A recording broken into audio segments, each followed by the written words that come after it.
For all those who talk about how I'm biased against the Oval and how I'm not giving it a fair shake and, oh, you like sisters more, I'm seeing these comments on my latest episode review and trailer breakdown, and all I have to say is how many other people are out there reviewing the show?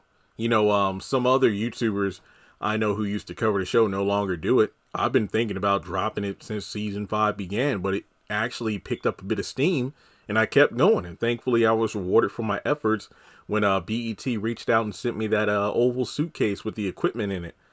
But the thing is, and I'm not here to defend myself because I give my opinions as always, and people who are longtime viewers of the channel know this.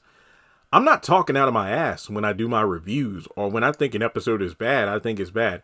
I've reviewed every freaking episode of this show.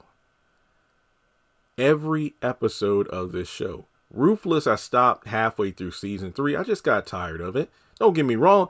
I still think like season 1B and season 2A, if you combine those two halves of a season together, I think you have a fantastic season of the show.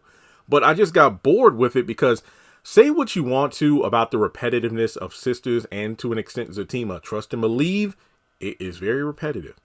But at the end of the day, those shows allow fans to have conversations. Even if it's about the characters being, easy to hate, hypocritical, or the subject matter of discussion about relationships and whatnot.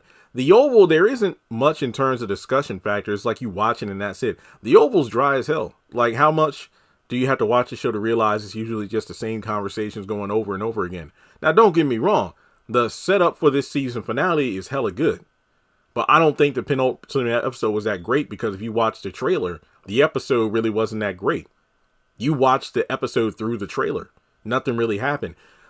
That episode was pretty much the call of action of everybody being contacted to roll into the White House as soon as they can for the big standoff. Now, next week could make up for that, and it could be a fantastic finale. I'm not denying that. But leading into season 6, we'll just have to wait and see. Because if you actually watch my dang reviews as opposed to like listen to one and then go, oh, you hate the show, why are you talking about it? You'll know I said season 5 was on the road of being my favorite season of the show, the best one. But around the 100th episode, they just dropped the ball. Then the back half of the season started off really slow. There were a couple of, 7 out of 10 episodes in there. But yeah, overall, season 5, I think will flop. Even if this finale is phenomenal, it's not enough to save the season. Because this season, I would have to say is the most disappointing. Because I saw the potential of what could have been the best season. And now it's probably about to flop. But we'll just have to wait and see. But don't ever get up on here and say that, oh, you know what, you're biased and it's like you're putting the Oval down. No. I'm here telling this my truth and my opinions about the show.